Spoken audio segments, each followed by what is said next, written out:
So good morning everyone. My name is John Michael Santista and based being marketing management student of MCC. This day we're going to tackle about Arnis. So unsa man gyud ng Arnis ug di nagikan? Arnis is the Philippine national martial arts sport. Eskrima and Kali are other names of it. This sport focuses on weapon-based fighting knives, bladed weapons, sticks, and various improvised weapons. It is also includes hand-to-hand duel, sparring, and weapon disarming. The cane is the primary weapon used in the traditional martial arts sports of the Philippines. The cane or baton comes in a variety of size, but the original length is 28 inches.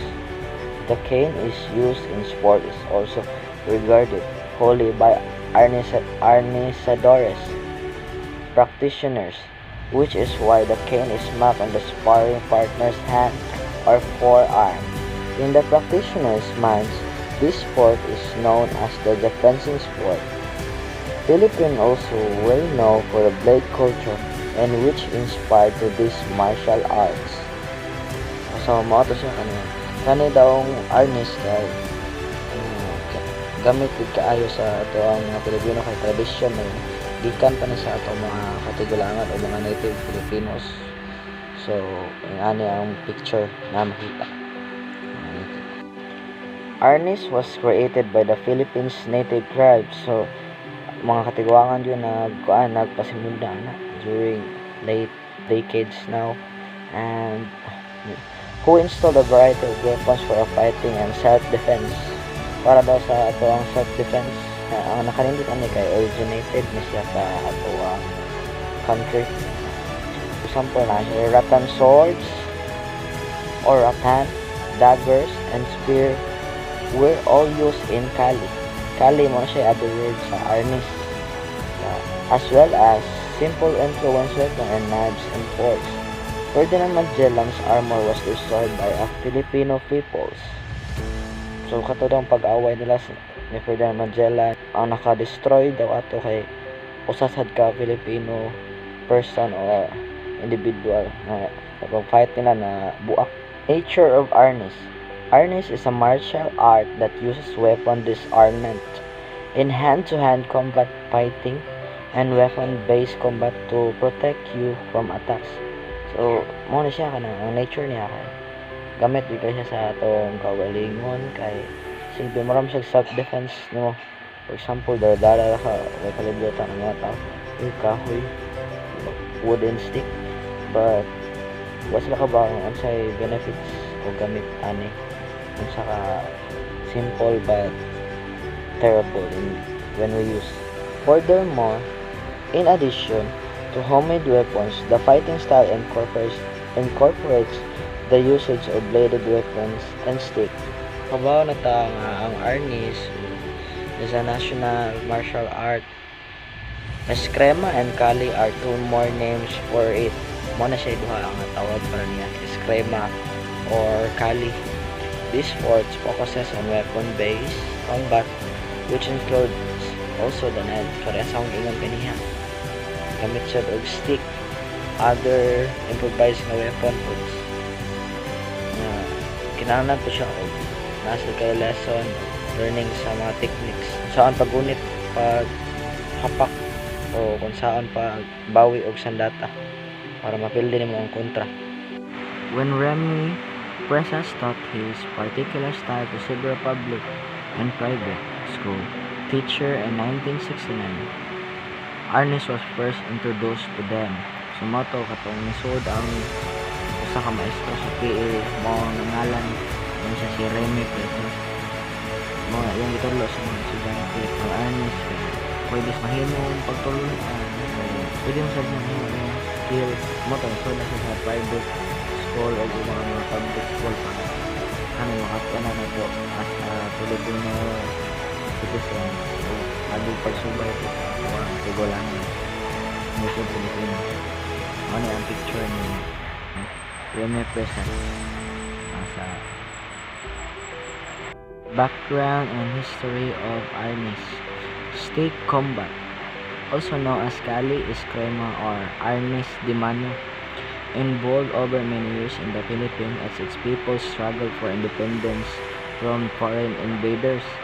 So, mao gini dakong tabang na to atong sa panahon gani na gisakop unta atong bansa sa mga Espanyol o sa mga invaders mga dili taga diri gusto nilang kaon na to ang kaugalingong yuta. So mao ni usa sa kagamitan nga gigamit para sa pagdepensa sa atong mga kagamhanan sa unang panahon. As Kali warriors developed tactics to combat foreign style each clash with a new culture under to the Filipino martial arts o abot sa pinakapanahon ng world may kung siya nga known na siya ina sa gi-adapt o being martial art ino nila isa sa Filipino nga panglaban hanggang sa mga contest sa pagkakala sa mga ubang away. In 200 BC, the migrating Malays first brought the long-bladed weapon to the native Filipinos who had previously relied on sticks and the bow and arrows for fighting. Following this first meeting, the Filipinos began to use the long blade not only as agricultural implement but also for battle. So mao na sila nasa picture mga gamit na di lang po para sa agricultural daw pwede sa sandata nasa picture. This invented knife fighting system was known as Kalis ang tawag, eventually abbreviated to Kali. Ito pagkaabot sa panahon this Kalis ang tawag ng Kali. Combative arts specializing in forms of battle. On the dawn of April 27, 1521, the Portuguese navigators warriors in Ferdinand Magellan was defeated by a native warrior chief named Lapu-Lapu. Those incidents was recorded which the defensive weapon used is the arnis or kali against the invaders and islanders.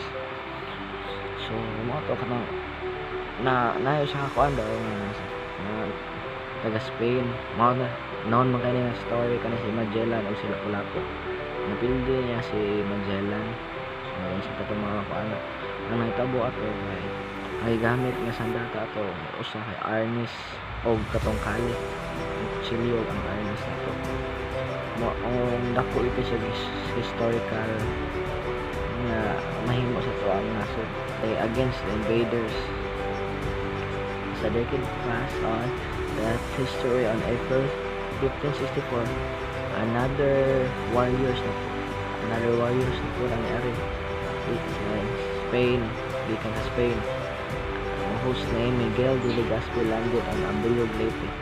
He was aware what happened in the late decades, but he went to there for the demonstration and be coordinated on the fighting skills.